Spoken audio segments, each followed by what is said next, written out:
Welcome to Fostering Bridges, a podcast dedicated to uplifting, supporting, and empowering foster, adoptive, and kinship parents.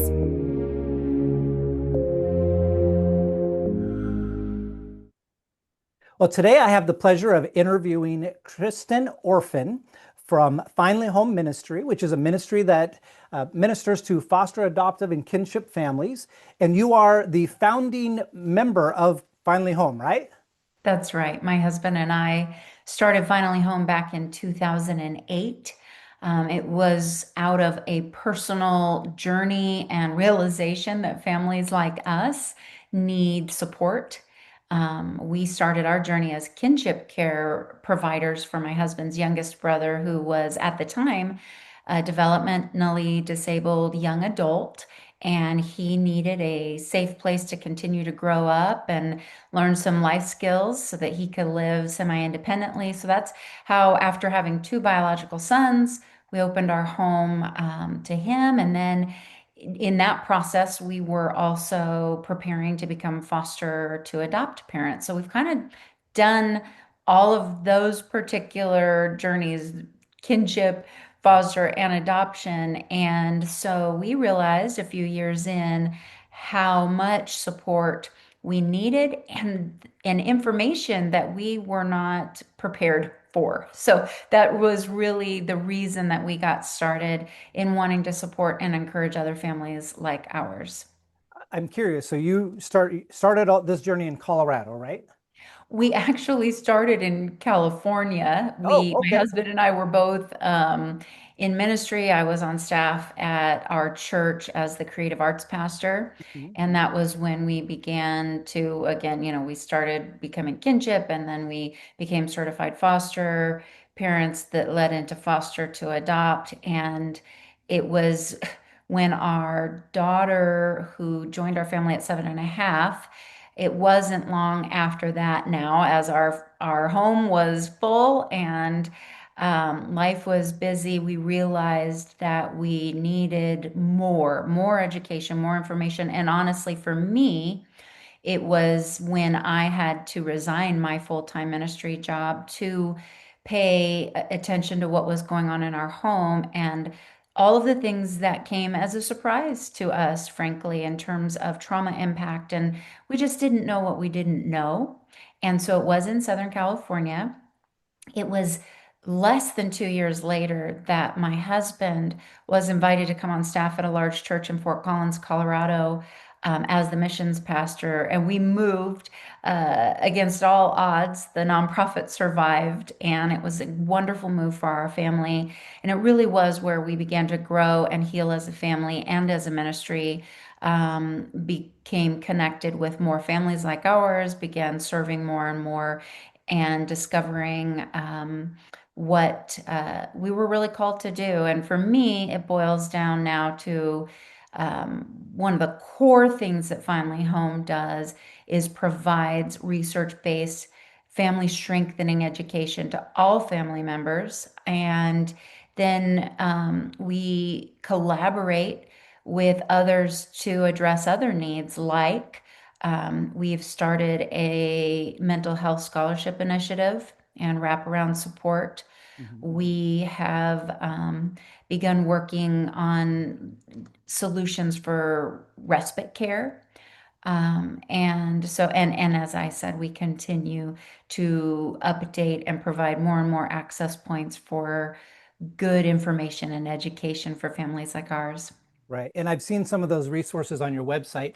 I'll come back to that in just a minute. I want to know a little more about your personal story. So, kinship, that seems to be such a huge spectrum of experiences for folks. Occasionally, somebody falls into a region where there's a ton of support and they feel just as supported as any other foster family, but that's not usually the case. So, I'm curious, out of California, then. Did you know it was coming? Did you feel supported? What was that experience like stepping into a kinship role? That's a great question. I got to be honest, nobody's ever asked me that. Um, so let me answer it in a few ways, because as you know, it is a wide spectrum. It does also happen to be the fastest growing foster care population worldwide, grandparents primarily, raising grandkids and great grandkids. And for us, so I can relate to some of the things that we see even to this day. When you say yes to a family member, of course, what leads to that need is so vast and diverse depending on the situation. But when you say yes, you don't necessarily think of yourself as part of a system, Mhm.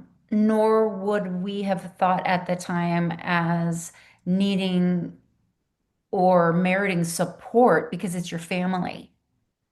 Now, what I will say about Southern California is we did know, and part of our job was to get our family member the support he was going to need really for the rest of his life. That we did know. And because we had been very involved in his growing up, we already knew. And I'm talking about things like IEPs and Mhm. Social Security and Medicaid and some of those things. And that we did know that long-term quality of life, particularly past, even the lifespan of those of us who were the caregivers, we did know that. And that was quite a journey, which at the time it requires a lot of tenacity. Even getting official diagnoses and those sorts of things. So that is a category I can fully relate to in terms of accessing supports for the family member that are unique to whatever their special need is, Mhm. and that will go on hopefully for their lifetime if that is relevant. And it was in our case. So a lot of effort and, as I said, perseverance, because what we did find, and what I believe is still true, is that when you are pursuing those sorts of things, you get a lot of no's before push through on yes. And so I would just say, quick caveat, never settle for no, and expect it to happen a couple times. That does not mean you're not going to qualify. But even at the time, we had some people just say that's just what they do to try to weed out those, to see how tenacious will you be. Right. And thankfully, my husband was quite tenacious. We just saw, he had the wisdom to just see beyond what, again, was going to need to be a lifetime full of support. Now, again, for us, our family member had developmental disabilities, so those things are a little bit easier to see, quote unquote, whereas a lot of us are raising kids who have, mental health disability and things that they're still going to need supports often for a lifetime. So that's a whole other conversation, right? But pursue those things and pursue them to last as long as you can, get the yeses. In terms of what I didn't expect or really even have a category for, but was impactful, was what it was like to be a young family now taking care of a developmentally disabled young adult who was very much preteen in terms of his, behaviors and all of those things. Certainly did not know what impact that was going to have. And so we didn't do a lot of pursuing then. However, because we were entering into this foster care licensing and then on to with, for us, it was with always with the desire for adoption. We began to But before you be, go on, yeah, I'm sure. curious, was that, so you said you're entering in with foster care arena with the idea of adoption. Was that already on the agenda in a sense, on the game plan when you took the kinship role, or did one come out of the other? Sure, that's a great question. And I would say that we started with this desire to adopt Mhm. first. Then, as we started to pursue the information, which, by the way, all of those years ago, I mean, it was brand new. I did not know anybody. And then, of course, those people start popping up, like I started meeting people, but for us, it was very new. So at first it was adoption, just total private adoption concept because I had a lot of fear around it, then I really felt like the Lord was expanding my heart to realize the need through the foster care system. So we were just kind of dipping our toe into that, doing a lot of prayer and consideration and talking to people. That was when this need within our family came up. And for me, it was like, okay, I can't say that my heart is for expanding my family in this way if I deny a need within our own family. So it was Right. all part of it. And it was never going to be one instead of the other, but we definitely, our heart was prepared to say yes. We didn't expect the need in our family, but it came up and we were prepared and at least to say yes. So, so you take in the original boy, you continue on the foster adopt track. Uh, A how couple many years other? later, A because couple we years had later. some Okay. major stabilizing to do. I would imagine it takes a little It while. was a lot. It was a lot to, again, the other thing I'm just going to say on the kinship side is that more from an empathy understanding is that, you are now also learning how to interact with family members outside who have opinions. Mhm. When I say outside, outside of the home, but very Right. much inside of the situation. People have opinions. Now your relationship with them changes and you've got to communicate about things. You have to work things out. You might be the primary caregiver. You have replaced someone else who was. Mhm. And so now you've got to work that out. And that's different than foster care. Right. Very different.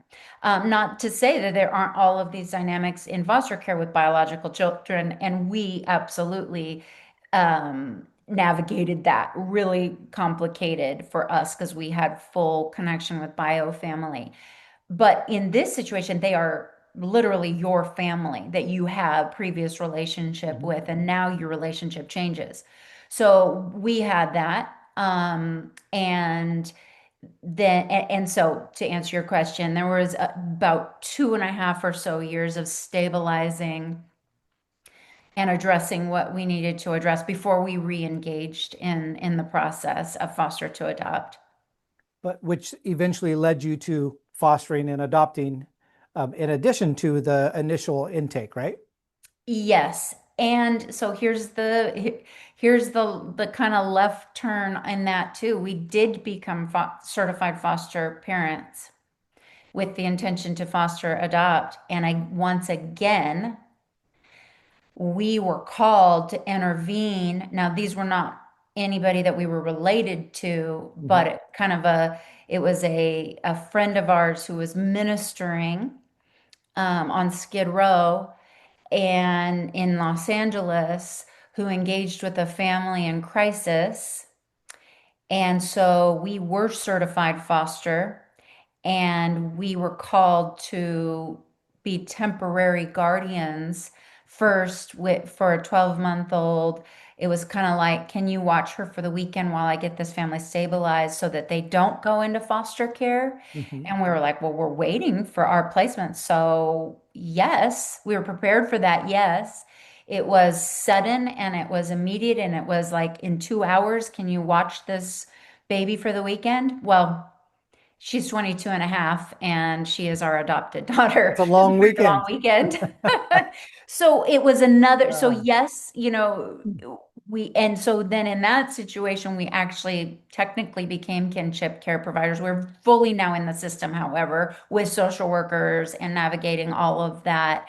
And then 2.5 years after that, we received a call about her older sister, who was 7.5, who once again, we were called to consider intervening, and we did.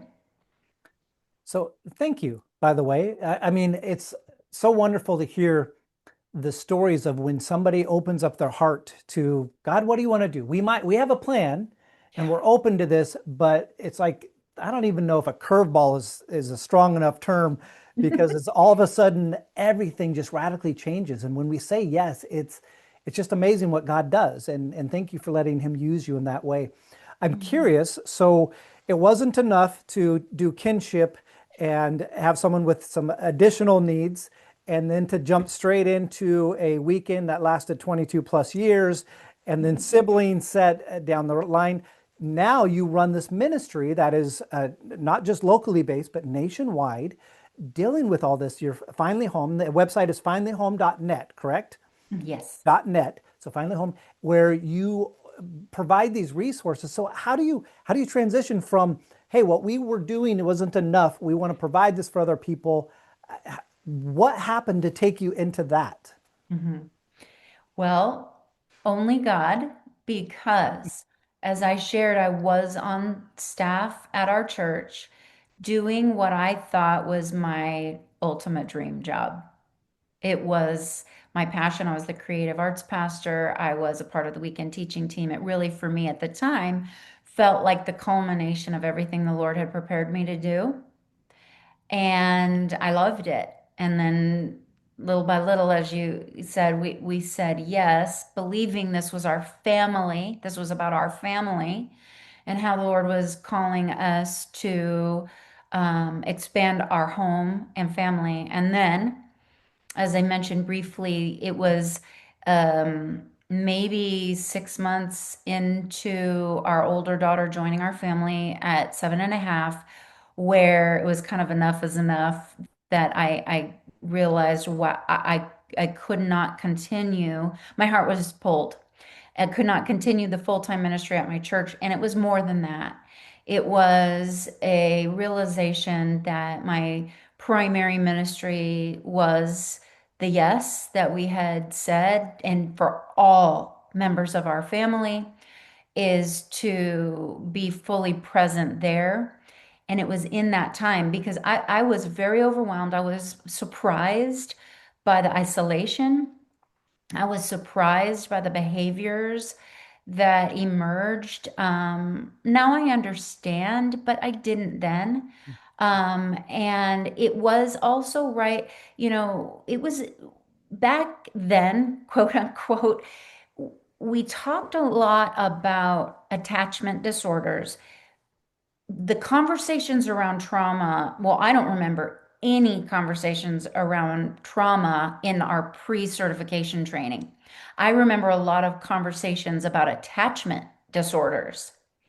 Um, and so I was quite, and then of course, I was surprised by how quickly, seemingly, our older daughter attached, but it was, looking back, it was an insecure attachment, survival, skill, and then at the same time, the behaviors and all of my traditional parenting, like completely not working.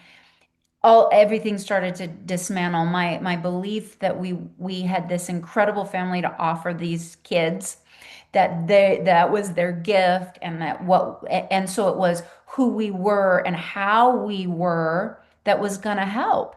And I did not realize, I mean, now I get it. It wasn't that we were great parents and had all these skills and we had a lovely home and all of these things. It was the yes. It was the yes to say, Lord, dismantle our lives, build us back up Right.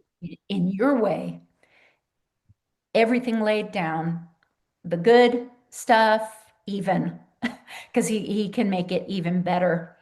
And so it's so significant to me. And I am going to answer your question.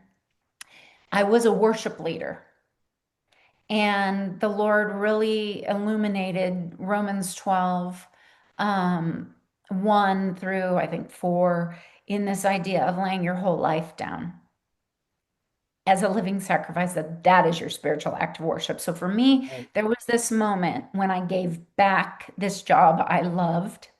Frankly, I gave back being on a platform all the time, encouraging people, leading people in worship, teaching, to do this in my home. And it was at that time where I felt completely invisible and broken and wondering, like, Lord, this was supposed to be like this add to our life that was just going to make it that much fuller and more beautiful and wonderful. But I was going to still get to do everything else I love to do. I did not get it. And for me, in my heart of hearts, I just felt the Lord say to me, I'm calling you to encourage other families like you. I'm calling you to tell them that I did call them and I have not abandoned them. And that ultimately was the call to start Finally Home. It made no sense, really, even what you described, Duane. It doesn't make any sense in terms of bandwidth, in terms of resources, nothing. Mhm. But I felt so clearly in my heart of hearts that God was calling me to encourage other families like ours, in the most discouraged time, at least to that point in my life. I just was like, okay, Lord, I need you to show me how, but I will do it. I want to tell your people that you did, because it can be very confusing when the thing you say yes to, your obedience, especially as a younger person, it can be incredibly confusing when obedience leads to pain. But what we know is that that is so clearly described in the Bible. The problem is we misunderstand. So anyway, that is where the birth of Finally Home came in the midst of the chaos.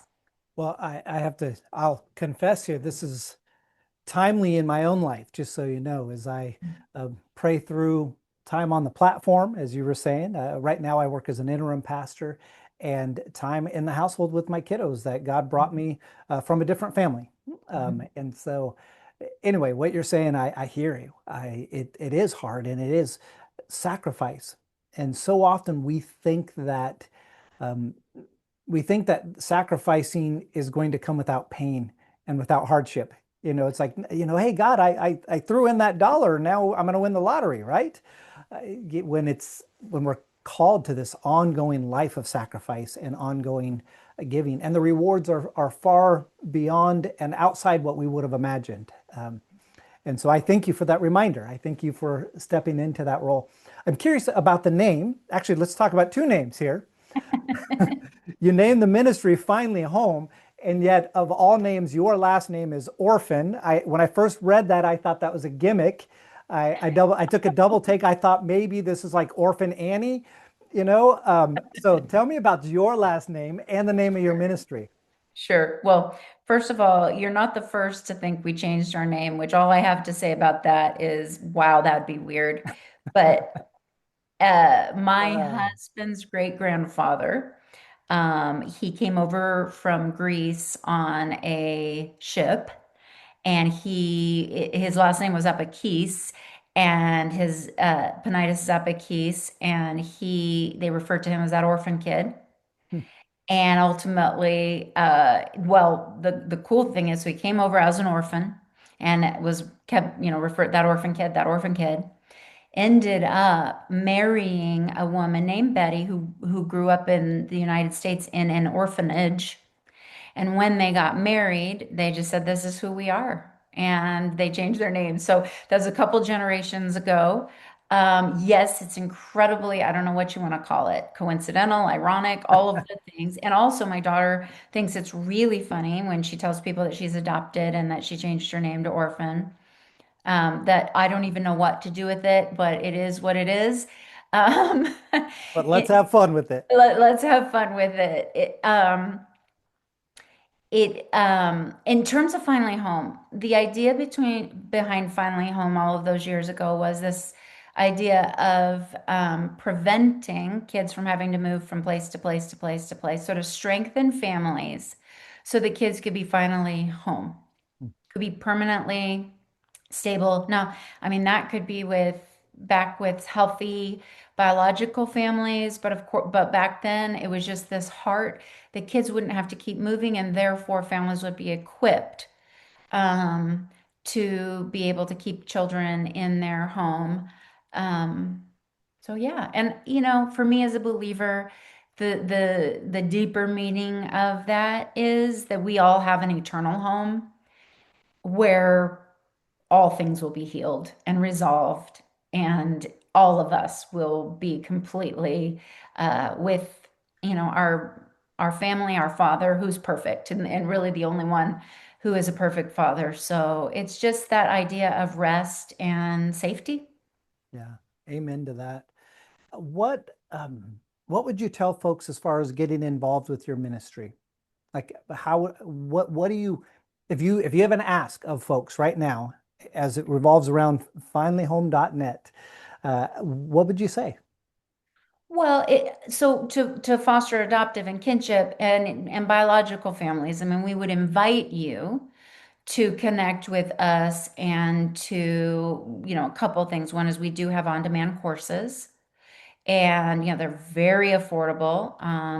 We never would want money to be a hindrance, but I will say if they say that they heard about us on your podcast, we'll give 50% off of our annual membership.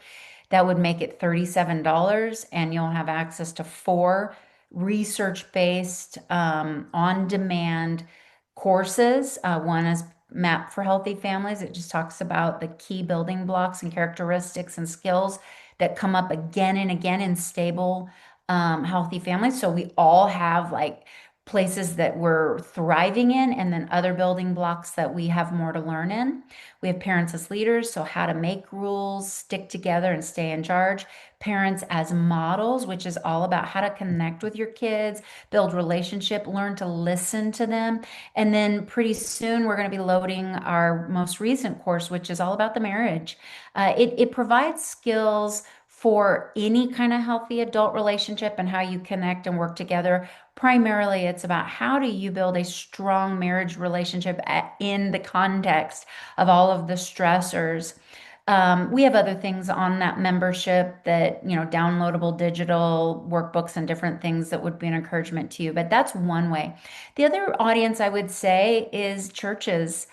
Churches and agencies, if you want any help with how do you support families like ours, we have all kinds of programs and ways. We have Superhero Academy VBS, that was designed with all kids in mind and those who've been through really hard things, because they're based in these great little superheroes that are learning how to be resilient. We call it Superheroes Bounce Back. Mhm. We have workbooks for youth that can be used in mentoring programs, at home, or even in events. So if you are a group or a church that wants to support families like ours, we believe that there's a whole spectrum of ways to do that. Even if you're feeling like, well, we can't do it all, then let us help you. And then, of course, if people are able to give, it's very helpful, because we're constantly giving things away to families, and that's what we love to do. But of course, we have to continue to sustain this ministry. Right. Excellent. Well, Kristen, thank you so much for the work you do. Thank you for the resources you're providing to folks. And thanks for saying yes and sharing your story. I appreciate you, and I look forward to seeing what your ministry continues to do. Thank you, Duane. I appreciate you having me. Thank you for tuning in to another episode of Fostering Bridges. We hope today's conversation gave you new insights, encouragement, and a reminder that you're not alone on this journey. If you found value in this episode, please share it with someone who might need it. And be sure to subscribe so you never miss an update. Remember, building bridges in our families, our communities, and ourselves is a continuous journey. Until next time, take care and keep fostering those bridges.